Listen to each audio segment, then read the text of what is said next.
Welcome, everybody, back to Segal Talks here at the Martin E. Segal Theater Center, the Graduate Center CUNY in Manhattan, in New York City at the City University. And it is week 12 of our daily talks during the week with theater artists from around the world, but of course also from New York and from the Americas. And it is slowly getting into summer, and we are in a way hopeful. It looks like that bars and restaurants and shops will open next week. There are some troubling signs. New Yorkers, as we all are, we don't seem to fully respect the rules of distancing and wearing masks. Everybody is so happy to be out. And there are cases around the world of new outbreaks, complexes in Germany, in Berlin, where 300 people in one big building have been infected. So there are pockets of new infections, and we don't know. Numbers also seem to be going up in Texas and others. Even so, our government says no, it's just because people are tested. But we'll have to see what will come and what not. There are slightly disturbing news. There's some studies suggest that even immunity after you had COVID, after 3 or 4 months, might not protect you. So it is still a devastating situation. I think 1 million more people filed for unemployment in America last week. It's a devastating situation. So many people who are infected, over 1 million, and so many died. And we have to see where it leaves the theater community that has been hit so hard as all artists.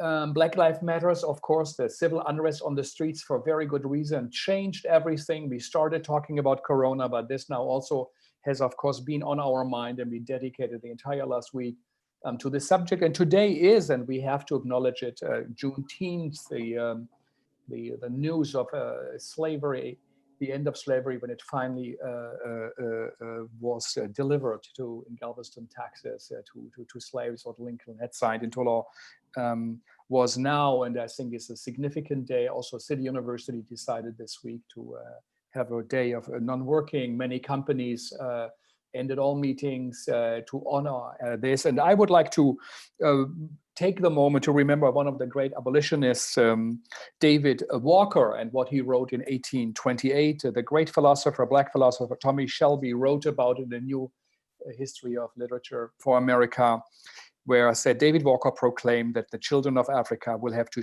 take their stand among the nations of the earth. And it was about white supremacy and Black solidarity. David Walker, Black American, was born free in Wilmington, North Carolina in 1796. And as a young man, he traveled extensively around the South, observing the injustices of the slave system. After Black churches where he belonged to were suppressed, he moved to Boston, where he worked in a clothing store, helped helped slaves, runaway slaves. And he organized a Black community, and he delivered an oration, and soon enough afterwards a pamphlet with, Tommy Shelby said, it was the incendiary and soon enough notorious appeal in 4 articles towards the preamble to the colored citizens of the world, but in particular and very expressively to those of the United States and America, the most militant anti-slavery document that ever been published. And he describes the future of oppression under slavery and argues that Blacks have a duty to resist their oppressors, even using violence if they have to. And he exposes the way into white Christian ministry uphold the slave system. Preachers reinforced that the institution of slavery, the white churches, teaching, that it was their duty to obey their masters, and evoking the curse of descendants of Ham. And even when Blacks became Christian, as Walker noticed, they were still not granted the same rights as white. Nevertheless, he remained a devout Christian.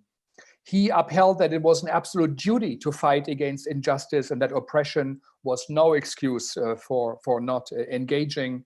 And he said, men will have to fight a glorious fight and a heavenly fight of freedom. And it was injustice. His pamphlet was, of course, forbidden. A bounty was placed on its head. Blacks were no longer allowed to read that, to gather. And it was directed towards the Black community only. And he said it's their right and their duty to throw off a government because it has the same right as Jefferson said in his Declaration of Independence. It would also apply to African Americans. And Jefferson's idea that it was actually not of value because the black race was not, couldn't be compared to the white one is completely wrong. He saw that early, he took action, he wrote, he fought, and he's a great, great American. And he ended his pamphlet and he said he believed racial reconciliation in America was possible and desirable. He said, treat us like men and we will be your friends. And there's no doubt in my mind but that the whole of the past will be sunk into oblivion, and under God we will become united and happy people. So he, I think, had a great message already then, and it's important to honor this day, which we have today. Slavery, of course, has been present around the world for centuries. And as we talk to artists from all around the world, we today have with us Saman Amini, who comes from Iran, from Persia, by the way, who also had North American slaves. There are studies now being done that they had North African slaves, I mean, and the history is being unfolded. And Saman is now living in the Netherlands, in Holland, and he came as a refugee to that country. And we heard from him, from our friend Alessandra Benedetti, who said, you know, this is an important artist and he has something to say. And so we're going to listen today to him and his experience of being a refugee, coming to the Netherlands and getting into the world of theater, but also now experiencing the world of Corona, of COVID, of confinement. And so, Saman, first of all, thank you for taking the time. I know you have no idea who we are, what HowlRound is. You haven't listened to any of the talks. But thanks for taking the time to share with us your experience. Where are you right now? In what city? I guess in the Netherlands. And what time is it? Time is 1807. 7 minutes, and I'm in Amsterdam, in the center of Amsterdam. I was very lucky to find this place, a small place, and I live here for 2 years now. What's the neighborhood called where you are in Amsterdam? Called the Rozengracht, and it's the Jordaan, the neighborhood. Jordan. Jordan. Oh, good. So Jordaan. Yeah. That's fantastic. It must be already a beautiful summer with everything blooming. How is the situation? Yeah? Yeah, go ahead, sorry. Yeah, how is the situation with COVID and Corona and confinement and all of it? Tell us a little bit what's happening in the Netherlands. It was also very chaotic for us. I think like this for everyone. It's like a one-time thing that happens in your life. I hope so. And to me, like emotionally, personally, of course, you have what it did to the society, but when I'm talking about with a lot of friends of mine, is on a way we were like me. If I take myself, I was like I had some demons like from the past that I had to face, and I came to the conclusion that I was running away for a very long time, and I was using theater, my work, to get by. And when the coronavirus came, it pulls that tool, my being like a little workaholic that I am, it took that away from me. And then I had to face those thoughts, those images, those pictures, you can call it monsters or something. And that was very interesting, to finding like who you are. And that's strange because I'm from Iran, and I always laugh at that idea that people going to travel to Australia to find themselves, but now I understand that, the meaning of that, like what's my narrative, who am I, where I'm coming from, and that to me, that was a very powerful thing that I get to find, and I get the opportunity to look at during the Corona, and that's for me personally, emotionally, and so it has been very good to me actually on a strange way. And society-wise, of course, people lost their jobs and we lost our projects, and it's terrible to everyone. but because we have access to the internet right now, and I've been following all over the world, and I came to the conclusion that we as Dutch people living in the Netherlands, we are very lucky. We are very lucky to have such government and such mentality in the government that they took care of us. You know, I lost all my jobs, and I still catch like €1,000 for 3 months from the government, and that sounds normal to us, but it's very impressive. And the reason I'm also doing this talk with you is I hope like the giving details that the American people or the people who are looking, that they could see and feel what their rights actually are, you know, where they are entitled to as human beings, especially in such a big, rich country of the United States. So of course we have our struggles, but you know, as an artist, the work's never done. So when I got back and got back up and emotionally, I had my stuff, I had it all on one place, and I ordered it. I started work, man. I'm writing, and I'm not getting paid for it, but I'm looking forward, you know, to just go out there and just work again. So when did it start? Was there a lockdown? Were you supposed to, in your apartment, could you go out? Do you have to print out forms? How we did never it happen? had that. No, we never had that extreme lockdown. They did advise us, you know, of course you couldn't go to theaters and crowd places. They stopped it, like I think like it was end of February, but I don't know the date. I think it was end of February, beginning of March, but it wasn't that extreme, like not being able to go to the city like some other countries. And that's it. Of course, the theaters are closed, and even my new play that I'm writing is going to be in September, and it's a big possibility that I'm going to play this in front of only 100 audience in a big in a theater where, you know, you can have 500 people. So that's going to be a challenge, of course, but still, you know, So I'm going to be. Yeah, go ahead, sorry. Were all stores closed and restaurants in the Netherlands in March? Was everything? Restaurants, not all stores. No. We also have, you know, the people who were stealing toilet papers and those stupid stuff. We also had it here, but the supermarkets were always open. There, of course, restaurants, the crowded places, they're all closed, but they're all open from 1 June. The restaurants are open. You can go fix your nails, fix your hair, but the theaters are still closed. No, they're open, but you can only play for 30 men in June, and in July it's going to be, I think, more. They're gonna. So it opened for 30 people performances. Have you seen one? No, I haven't. I'm the moments I'm working, when I'm creating, I don't see anything. Like I'm just like really writing and being very selfish as an artist, because this is when you're writing and going to do a play, I'm writing the songs and the whole thing myself. Because like all the time I have is going to this play. So do you did you do anything during Corona time, online or Zoom, or do you follow Dutch artists who engaged in forms of continuing their work, or is it a time for everybody to say we have to stop and think? Yeah, I saw a lot of like people like try to do theater like online but it doesn't work. That's the beauty of theater, you know, is that you're gonna sit there and see it. Otherwise it's gonna be film or live demonstration. So the things I saw, I wasn't really getting very enthusiastic about it because it didn't work for me. My attention fell away after 5 or 10 minutes, and it's because it's like watching through a screen through theater. That's just like, it's weird. That's weird.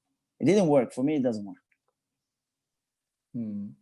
So tell us a bit. You came, I think, age of 10 or 12. You came to the Netherlands. Tell us a bit your story about where you came from, and how was your experience, and how did you get into theater? Yeah, I was born in Iran, Tehran, and my parents decided to flee to Iran when I was 11, and they brought me to the Netherlands against my will. What year was that? I hated it. 2000, September. 2000. It was, yeah. So it's funny. So every time when I get the introductions that I flee from Iran, always it always do something to me because it wasn't really a choice for me as a child. Don't get me wrong, I'm thankful, you know, I wouldn't want to be in But the you place that liked I'm it. here right You now, but liked it. Yeah. Why did yeah, they leave? Why did your parents leave? it's, you know, it's a combination. I don't want to get to the details, but it's coming. If I would tell it universally, it's that my mom's. It's all about having like a getting to a place where you have the right to dream. You know, to dream and chase those dreams. That would do it. And it was all about the children. It was all about having a better life for me. I was talking to you. You know, I came to the Netherlands, and even in Iran, I lived in a pretty rough neighborhood, poor neighborhood. And if I wasn't here in the Netherlands, if I would end up in the United States or in Iran, I don't think I was be able to study theater and study acting like I did, because probably was going to take care of my parents. Traditionally, Iranians often would go to America, but that has changed. People they prefer Europe at the moment as a country to go to, or as a place. Yeah, I think like that's like, because there's a lot of similarities in the United States and Iran, especially when you're in LA. Like it's crazy. Like it's a lot in common between those cultures, and but that's like 40 years ago. A lot of people went to the United States. I think still, but our plan was to get to Canada. But you know, because of circumstances, we end up to getting in the Netherlands. And yeah, I'm gonna get it back. So I was 11 when I came here. My father couldn't make it, and he came 5 years later. So I was growing up this little angry boy. I was this angry boy who wasn't. Back then I knew I was angry, and I felt like dehumanized by also the situation that I was the refugee. I felt it when the way people would look at me, you know, when I was waiting for bus, and this is all things I discovered when I got older, you know, so I become like feeling this frustrations and feeling this injustice that was done to me or to us as immigrants, and I always had a big mouth, and I was always the guy who they used to tell from let him tell the stories. So it was always in me, the telling story parts.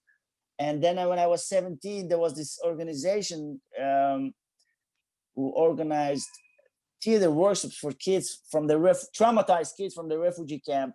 So they would like find a way to express their feelings, and that's how I rolled into it. You know, So the Dutch government had workshops. It was with the theater, and it was in your school or on the street in the neighborhoods. It's not quite like the government. Like, you know, there's like this government budget, and part of it is for culture. And then all organizations, if you like, you can start like a company and you can apply for it. And there was the company. What company was it? It's not a company. It's a stichting. I don't know what I said it in English, but it was foundation. It said in English. Yes. So it was a foundation, and the whole thing was that they would like bring refugee children from the refugee camp, so get them at their environment and just make sure they get to know art. And for us, it was theater. So it would be like every Friday we would go to another city and we would go. We would do theater, you know. And the first motivation is I was like, so I get money to get away from the refugee camp on Friday, and they're gonna be a lot of beautiful girls. Sign me up for that. So you grew up in a camp. It was a camp, you said, a refugee camp, and yeah, it's a camp. Yeah. How did that look like? How did that look like in Europe? It was like an old. I've been in multiple refugee camps. Mostly these are buildings right out of the city out of the village.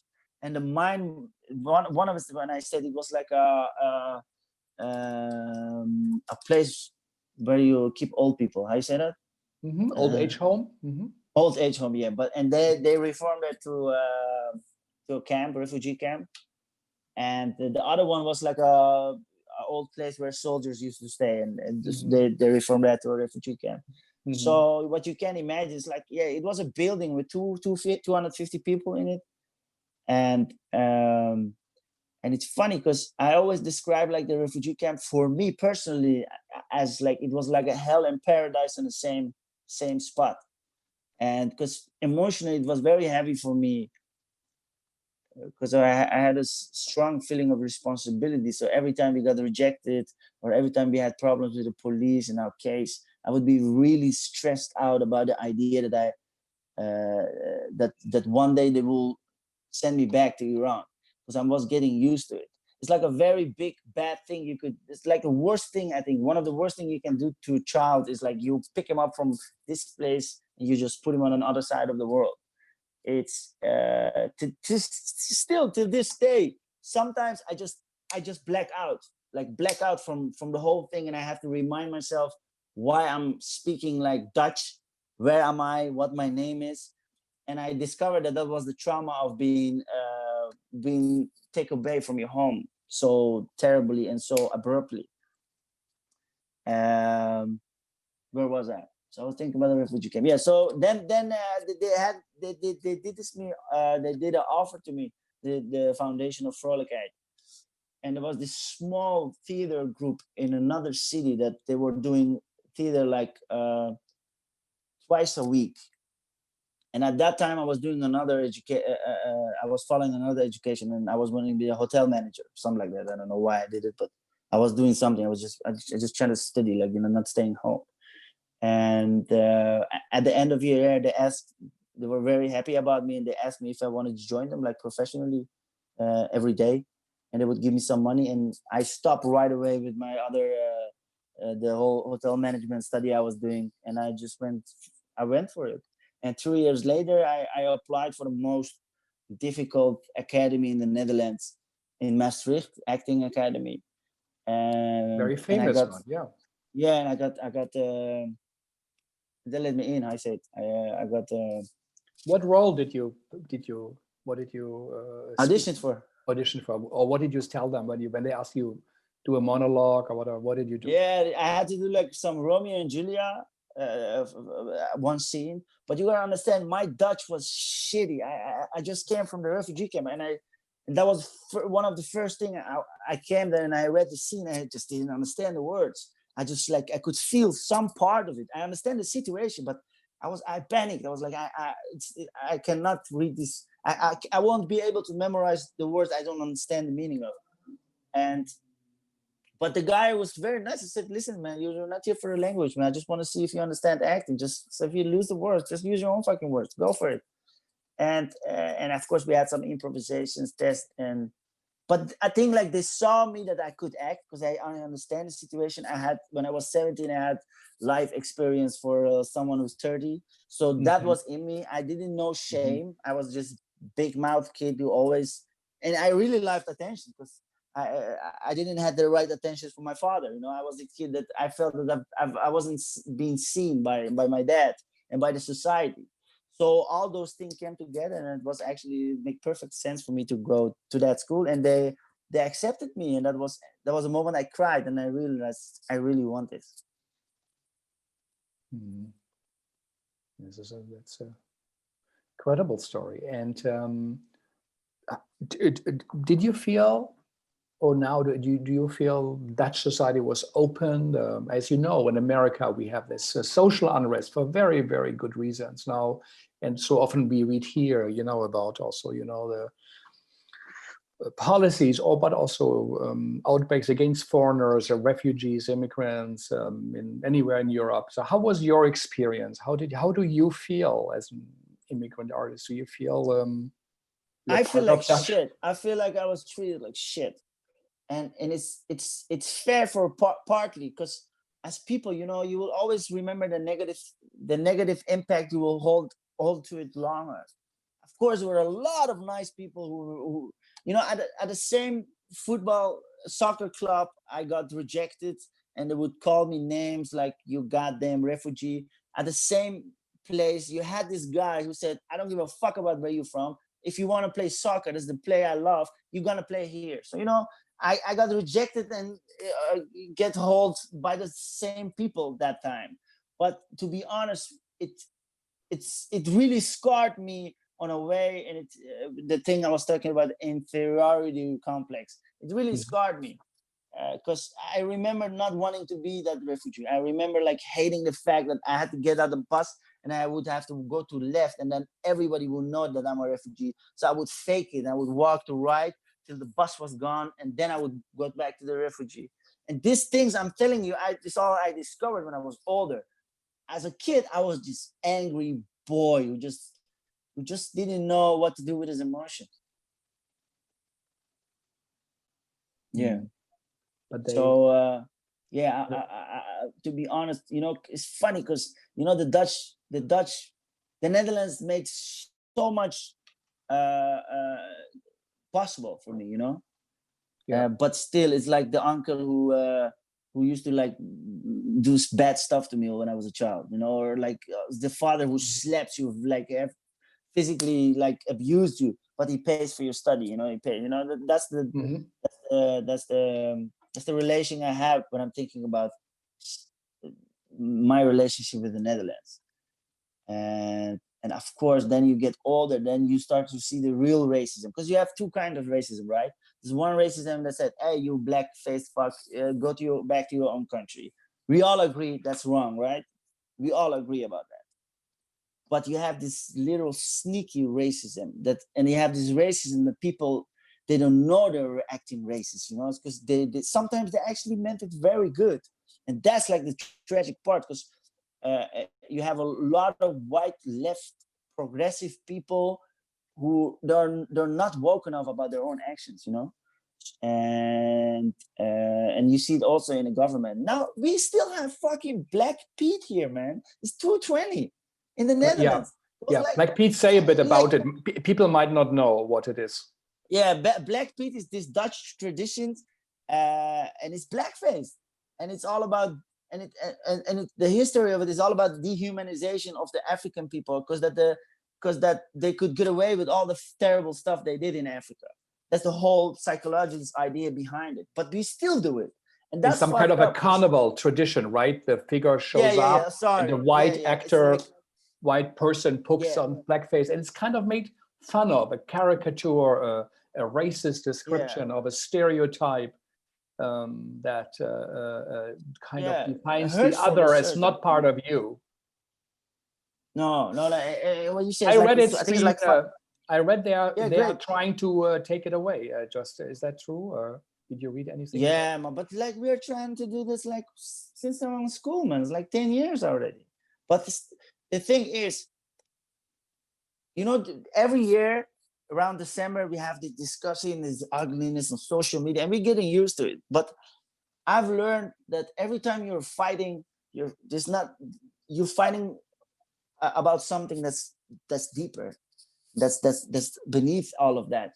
And the truth is, you have like a lot of mostly white people in the Netherlands who are fed up that like we still getting more our voices, you know. Their attitude is, shut the fuck up, you're not from here, hold your head down, don't talk too loud.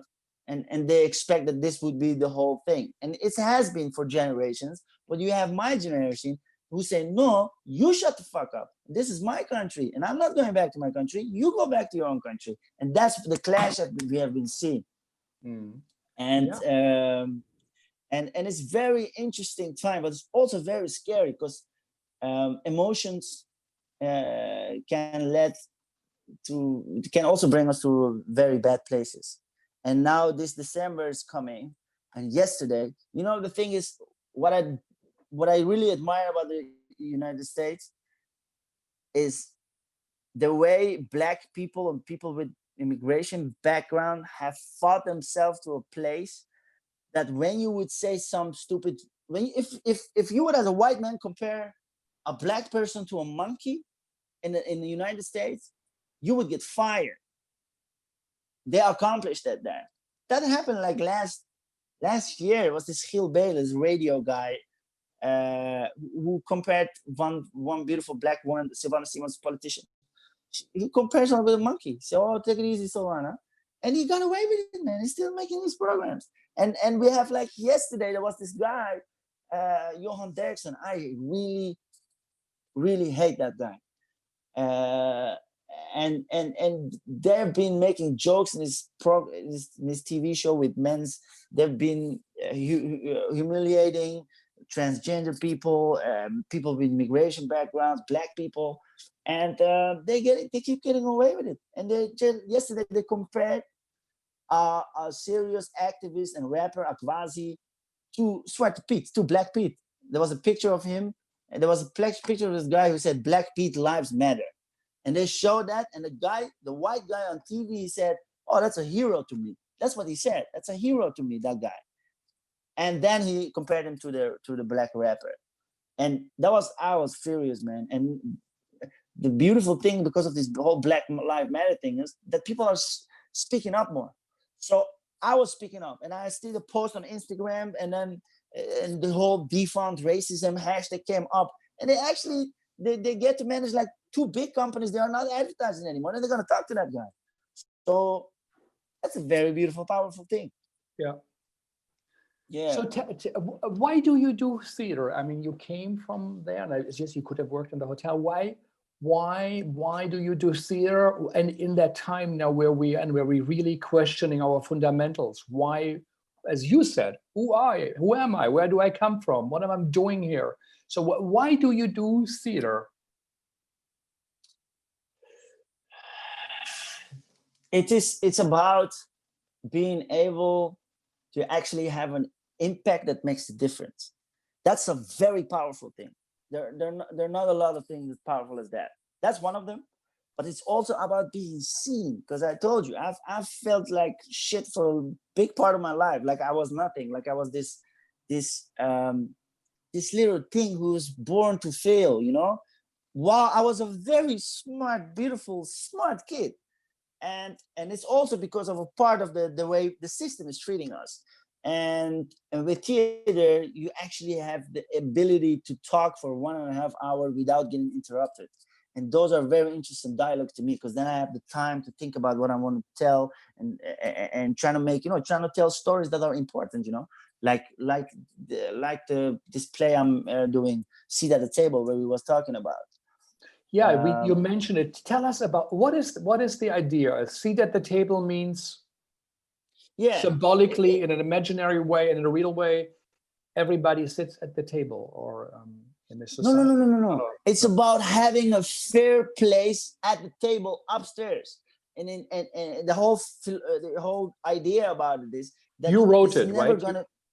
You wrote it and you act in it? I wrote it with more people. Yeah, I wrote it with like Nima Mohake, so this is my partner in crime, and with the actors. We wrote it together, but it was like some kind of a writer's room work way it was. So everybody was working under the premise we had. And it was that racism leads to inferiority complex. And that leads to that someone who is born here is never going to be able to find its roots here. And the story was about the actors would tell that through their own experiences and the experience of Kwame. That was the fiction line we wrote, and it was about this black successful young lawyer who punched a white man randomly one day, and he was in therapy. And through the 5 scenes, and that was the important line. Through the 4 or 5 scenes, you would get closer to the essence of his trauma, and that was that he was discriminated. He had to go through racism so badly. The trauma was so big that he punched a man on the day he heard he was going to have a child, and the fear of bringing a black child on this world, that he would have to go through the same experiences. That was his reason, that was his pain, and that we would have this beautiful monologue on the end of it about he's being scared to do the same, and what kind of terrible father would do that. It was very beautiful, very, very real, because it was our struggle and our pain, and of course we mixed it with a lot of humor. The scenes of the actors, and I write songs also. I had some songs to get to the feeling. And the other scene, our own experiences, was really about the absurdity of some fucking racist experiences we have been together. So the combination of that, the lawyer line and the actors would say as like people like, this is what we go through, and that had also a lot of humor in it.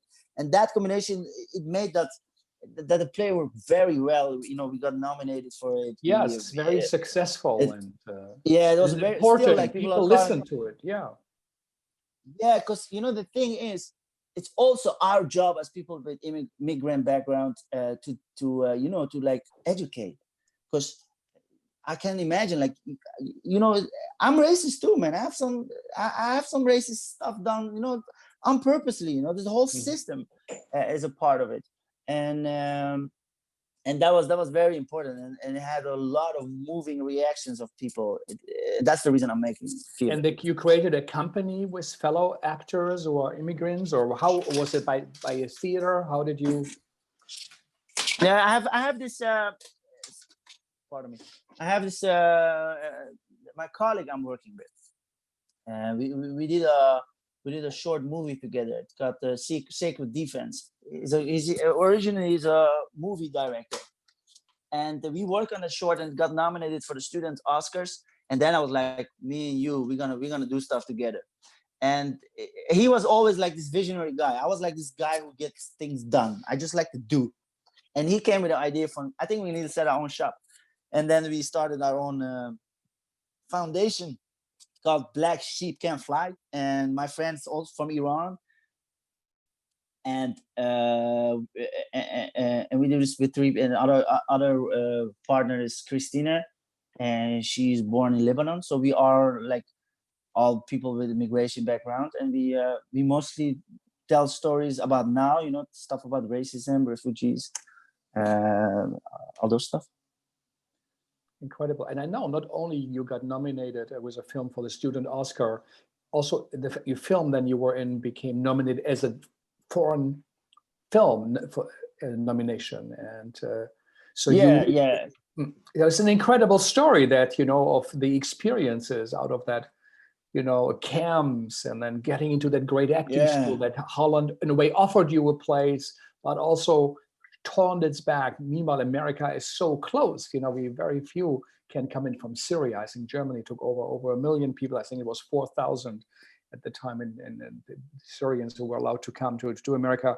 So and you were so successful and contribute to the Dutch culture in that time of Corona, where you said you slowed down and you look at what you did and you think about what we're going to do. Did something happen? Did something for you became more conscious? Is it a difference? You a different person? Are you? Did something? Did the needle move? Yeah, very, very, very, very. I could like advise it to everyone. Just every time you have like, because you know they call it monsters and demons, right? But it's really, they're just pictures. They're just images and pictures. They just keep coming back. And I finally understand. What pictures? What do you mean by it?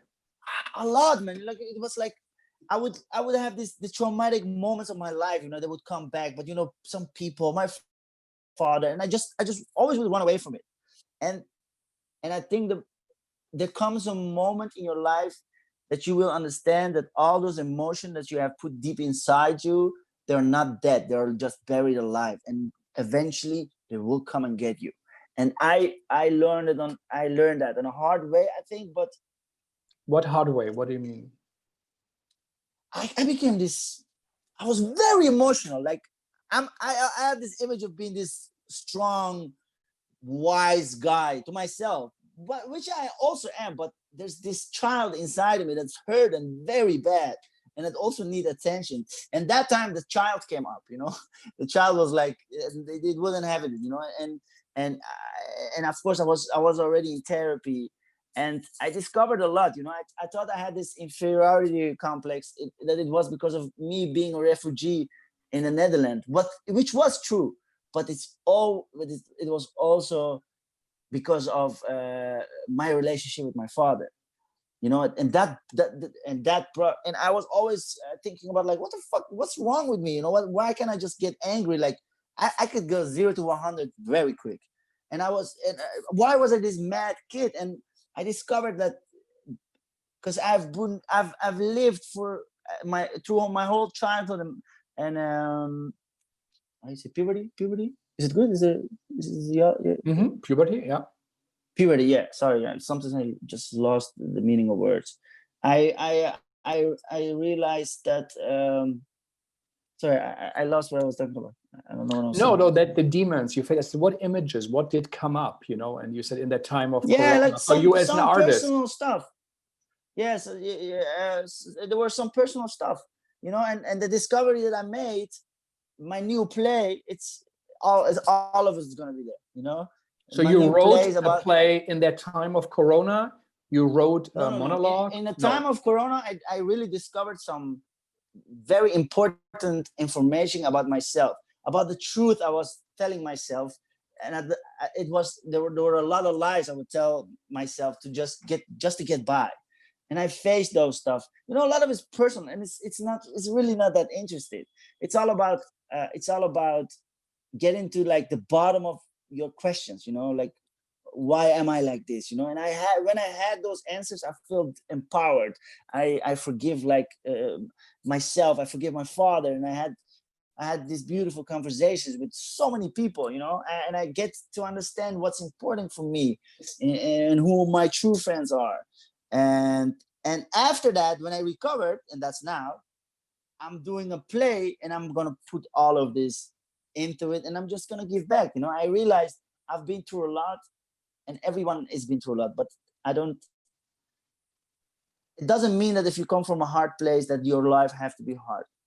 That doesn't have to be true, and that you actually have a choice. You can do a lot of is choice. You can choose for good. You can choose for facing your demons, and that's going to be the play about. And that's a very important, very powerful message for me, and I hope for everyone who sees the play. Do you think the way you do theater, you said you had worked with your friends and your colleagues, and you created the work and for film, and also a place at the table as a company. So do you think something will also change the way you create theater coming out of this time? Or do you feel it's continuing or reinforcing what you already discovered? Or is that something new? Like you mean the impact of the Corona, you mean, right? Yeah, will there be something different in your approach? Sure, of course, because what I'm telling you, when you get to know yourself on that level, it's gonna change your whole vision about everything. And to me, this the play I'm doing. It calls Unpredictable Past, because I went looking back at myself, like looking at that angry kid, because it's changed my view about who I was. I thought I was like this angry kid, but my anger, it was right. I thought I wasn't. I thought I was being a bad boy, but I did everything in my power, but it was never enough. And but so But I mean, is it like you say, I'm going to use Zoom, I'm going to perform it outside in theaters, I'm going to do it I'm going to go to the refugee home. Like Will there be changes in form or the way you co-create or how you co-write it? Is there something where you feel something came clear to me? Or do you feel, no, actually what we found was something that but it's fun. It's fun. It's very funny because we as artists, especially here in the Netherlands, this image of that we are like it's like also we are like this extra wheel on a car, That's the image of the politicians, because we have now a right cabinet, and that's very their image. So, yeah. But in the quarantine time, the biggest proof is like who could get like through those harsh times being inside without art. Really, like without watching a movie, without listening to a song, or I don't know, like whatever. So that was a very big, and it got me the power to being able to protect it and fight for that spot, because I know like what we do is very necessary. Because I think like the answer to your question would be, I'm not gonna do theater outside, or not all those stuff, but I just realized for me personally, that I've been through these things, and I have to dedicate my life to just entertain people, to just bring them new ideas. That's going to be my that's my narrative, you know, my whole thing. But yeah, sorry. I hope that's No, an no, answer to. that makes a lot of sense. So the play you created, a place at the table. Was it a collective work then, as you said? The rehearsal process was it with the theater, and you had a space where to go, or how did you create it? I created. I knew, like, I felt like anger in racism. It was like December. I think it was like five years ago. I knew for sure I have to do. It's my duty to do something about racism, because I've been through it so long. And I was surrounded by great people, because I wasn't as good as I am right now. So I got very good help by Nima Mahaker. I had this old director. I had people who were like really helping us and watching us. But I had this intuition, and it was, I have to do something about this. And I had my friends. There were 2 black actors in Maastricht. I knew I would. I want those guys. And I was this white guy from Belgium, and he had this real compassion when he talked about racism. And I picked him on base of those conversations I had with him. And first of all, we were going to use this a book called The Black Man with a White Heart. It's a very beautiful book about these 2 first princes from Ghana that were brought in the Netherlands in 1837, I think, just to get the knowledge, and then one day go back to Africa so that they could help their own people. And these people actually existed. So I wanted to use that part for the seat at the table, but it just didn't work. And then we came with a whole lawyer line. But we did a lot of. I had this big interview, and we were like 8 of us. You had the actors, and then you had this guy, Jeroen de Man, who was like, it was a white young director, and he was just gonna help us. And that was very, very interesting, because the first clash we had was on that table. And that was the Werner, my friend. He was he's from Suriname. He's a black guy, and he told about, I'm so tired of this shit, and I'm never gonna be going on the way on the street. No, I'm gonna bump to your shoulder. And he was very angry. And then you see, like, Jeroen, the white guy, and he was like, yeah, but I don't get it. Why is he so angry? And then I understood, like, all right, there's a lot of anger, but my only job is just how to, like, make the audience understand where this pain is coming from. That was my own, and I wanted to do it with balls. You know, I didn't want to go walk on my toes. I want to just be. And it's funny because one of the lines in the first scene is, I hit him because he was white. You want to hear that? And then he would this monologue about, like, that how being discriminated to him, it led to be a racist also, you know. And with a lot of conversation, and then we came up with a line that the important moment was that when we knew it's going to be about this fear to bring a black child on the world. Then things started to roll, and then the whole thing started to roll. And of course, you know, I had like this. You know, sometimes you have to do research for work, and my life was research, and the life of all the actors and the writers who are joining us. So it was, I think, like, one of the reasons it was successful. It was really honest. Everyone who made that was like fed up with this whole racism thing, and that was the big power. That was the reason that as a small group we were able to sell out, like, the Amsterdam theater, like, where 700 people come without a lot of promotions. But it was like the story was so important for the time we lived in, and that worked very good.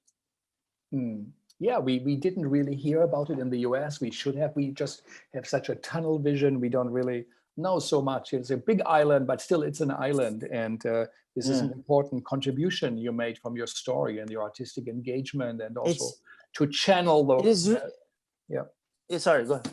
Go ahead. No, go ahead. It's really one of my dreams, like, to especially that play, like, Seat at the Table, that we would, like, play this for companies, and we are trying it for companies in the Netherlands, you know, like, even working with the government, because, like, a lot of people working in every government institution. Everyone says we need more diversity. When you look up at the places like where they make the decisions, all white.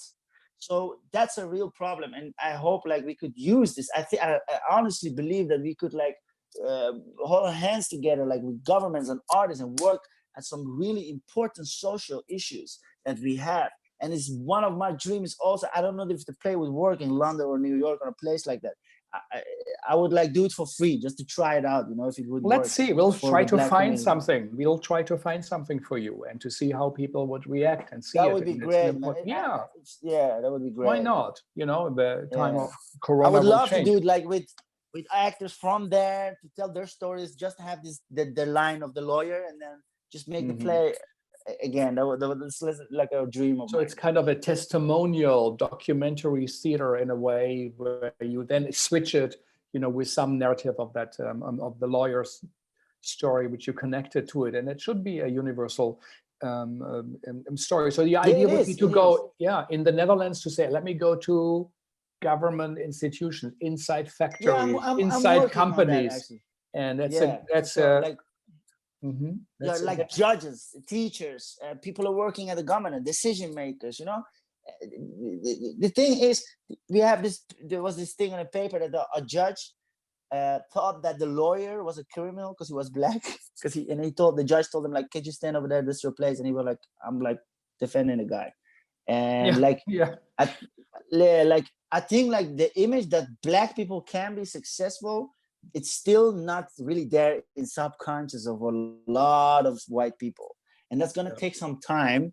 But like, I believe that we as artists, we could like paint the picture that where we could go as a society, or we could paint the picture of someone's pain, like layer by layer, and then we could make great impact. When it comes to theater, who are your heroes? What inspired you? Who did you look up to as mentors, role models, or artistic work? Writers, companies, investors. Who do you think was important for you coming? Yeah, it's funny because I'm a refugee kid, and I didn't have any dream to be a theater maker. I only wanted to be seen, you know. That's why I went doing acting, and then I realized, like, if I want to acting good stuff, I have to write it myself because I'm in a white country. I will never get the opportunity. And sorry, I lost the question. What was the question? Is there theater that inspired you? Are there masters or companies? Is there something where you said, hey, I want to be like this or that, her, him, this play? Or did you have a role model, or did you make it up yourself? I didn't have. My role models were like, I watched a lot of movies. So I really like the movies were about something. When I would learn something, I learned a lot from movies. So I knew I could do the same, but I didn't have like, I always was struggling with I love Shakespeare, but I didn't understand, like, why the fuck would I do this play right now? The world is burning. So why would I do like a play from 1640 in Russia with three women who were just bored, you know? It didn't make sense to me. So I directly, I was like, no, I'm not gonna do the old theater stuff they were living. I want to try something new. And of course, in that way, we had this director called Eric de Vroet. I heard his name a lot because he was like one of the first guys in the Netherlands who would actually write a play about our part in Afghanistan. He would just go to Afghanistan, do 6 months of research, and he would write a play. And he started it, and then. And I am part of a generation theater makers that we are telling our own stories, and that works very good. There's really a big hunger from it, also from the audience, and we had a couple of success. But to be like having an example like a theater maker, I didn't have one. I had just a lot of big, great movies in my head. What are the movies? What did you look at? Like, funny, I discovered I love movies, and I went to the IMDb and top 250. I watched all of these movies. I started from above, like, of course, The Godfather, Shawshank Redemption, and I came there and I see all of these movies. But for me, I think the most important part was my inspiration was that there was a place I could talk and I would be heard. That was the whole thing that was really attractive to me. That part, you know, What you the said. part of the part of I could like have impact, that people would listen to me. That part. Yeah, what you said earlier. It's an hour and a half, and people have to listen there in the chair. Yeah, You yeah. know, and that is That was something it for theater me. can do. And Yeah, it's always been a vehicle for me, you know, theater. It's always been like, with theater, I can go to that place, you know, and make sure that I can tell those stories. do you in the Go ahead, time sorry. now? The time now, did you read or did you listen to music? You said I realized, as so many, why art is important, because it's Corona time. Where would we be without that? So what did you listen to, or what did you read, or how did you engage? What was inspiring to you? I cooked a lot. I created a lot of food. I started cooking, and I was listening to a lot of podcasts, and that was what I was doing. Because I'm a musician also. When I'm making music, I don't really listen to a lot of music. And through quarantine, I just started. I think maybe some way I wanted to get away from art also, and I just focus on the art of cooking, just making stuff, like understanding how that works. So no, I didn't watch like something special. Like I saw this Lebanese movie, Capernaum. I don't know if I pronounce it. The little Oh my boy, God. yes, the little Yeah, boy man. who Oh yeah, that really has to that blew my survive on mind. his own. Yeah. Yeah, that really, yeah, of course, the boy has to survive on his own. There you go. That's why it really touched me. Incredible story. Yeah. Beautiful, very beautiful. Yeah, those stuff, I think. Yeah, that's amazing. We're coming a bit closer to the end of our talk. Let's say if you it had flies to talk, by. if you had to talk to Saman, the young Saman, just getting into acting school, and Corona would happen, like, or to artists or theater makers in America, in Chicago, or in Seattle, or people who listen to us from India and South Africa, Indonesia, Hong Kong, which is in such a complicated moment also now. You know, what do you say? How do you use the time of Corona, where we are in now, even with the restriction? What theater should we be doing? What is of significance? What should we be focusing on? I think, like, to me, I would focus to stories where there's a kind of like an urgency behind it, like a society. Let's talk about society and humanly. That's very important, that you feel that story has to be a story of now, and how and it doesn't have to be private, but there has to be something personal in it for you, that you wouldn't be able to sleep if you wouldn't do this story, if you wouldn't tell this story. That's very important to me. Like, when you also look at like movie directors who were very good in the beginning of their careers, and now they're just like just telling stories, you know, just getting scripts. That makes a very big difference. And if you want to make theater, I think it's like find what's your fascination, and make sure that you go through like a personal experience, but you always tell something that's universally, so that, you know, you don't get any private. That's what I was saying. And I think, like, if you look like me, if you have a migration background, I think, like, the moment you realize the impact you actually have for just being someone with color and just staying on a stage and doing like a play of a guy who's empowered, that thing will roll in 30 years. Some child has seen that, and it's gonna affect him, you know, because when I grew up, all my people I would look up to in the media, they were all black, because there weren't a lot of people who look like me, you know. So I love like Chris Tucker. I like all these black, Denzel Washington. I like all these black actors. Those guys were my examples, you know. And I think, like, tell your own story, you will push someone else to tell his, and so we all would engage more. Yeah, that's very, very, very good advice. To tell your own story, as you said earlier, do a play that's needed now, you know, and not something that perhaps was right centuries ago, and don't do karaoke where you just re-sing something, but it's not an original and most probably not even as good as the original. But there are sometimes they are better, and it happens. But what is of important than to be visible? And I like the idea to say, people will have to listen to you, and if you also tell a serious story, a painful story, but also, as you said, with a humor, which might be.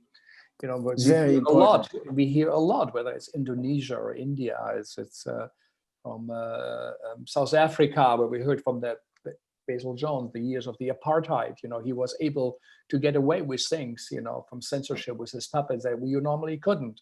So, and they said how significant the contribution of the arts was to change. You are part of that worldwide community of artists who, through painful personal experience, but you channeled it, your anger, and you said, I'll find a way to do it and to tell it so people understand for a moment where it comes from. So this is a very, very strong and a powerful story. And let's see, we should find a way to get you here once things open.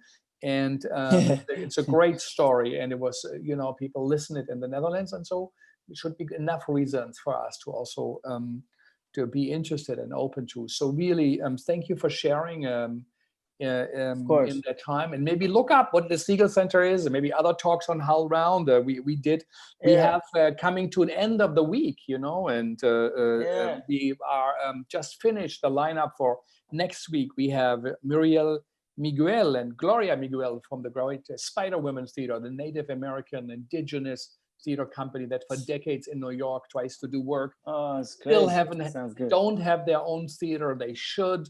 There should be a place for them, and maybe the time of Corona and the revelation will help to get theaters like them and what they represent more listened to. We have Daniele Francisca from the Caribbean, from Martinique. He will tell us what's happening in the Caribbean and in Martinique, what it means to be an artist there in the time of Corona. The great Eugenio Barba from the Odeon Theater, a national treasure, a living legend in his work since the 60s and 70s and 80s, who has defined also what we think about theater and as a point of reference, like you're on a ship and you look at the stars where you navigate, wherever you go, away from it or to it. But he is one of those great lights, and Paul Price, an American actor and film actor and director, will talk about his experience as an actor going through Corona and what theater making makes for him and how the system feels him. I liked also what you said, it's a white country there. I will never get roles. So of course I have to do my own. Yeah. It's so very different, to everybody else. But for you to say, no, of course, how would I get a role? And we heard that from Woody King, who runs the Federal Theater, said, when I was a young black actor, no, I wouldn't get a role. I wouldn't also get in. I was black. It was impossible. And like as when said, to say to a fish, say you're in water, the fish will say, what's water? No, you're in water. And David said that so famously. Beautiful. And then we have Liva Yassi, a great playwright, poet also, and a documentary filmmaker from Syria. She lives in Berlin, and she will tell about her experience of trying also to bridge identities as Saman does. So Saman, again, thank you so much. Thank you guys so much. Hull Round for having us another week. TJ, Vijay, and Thea, and to our Segal team, Andy and Sang Yang, and to you, the listeners, really for taking time out. There's a lot of thank you. Very busy in these days, strangely enough, and also so many keep on working also from home. So it means a lot to us that we have audiences, such a diverse audience, such audience from all the states in the US and so many international countries. And that is something we need to listen to, voices of artists. They have been on the right side of history, on the right side, on that complex struggle for freedom and liberties. And we are making a great contribution. And again, the day-to-day commemorating that change is possible, is thinkable, is happening. Juneteenth is an important day, and also a reminder of why we do art and why it is significant. I like what you said. Everybody who is at home now can go out.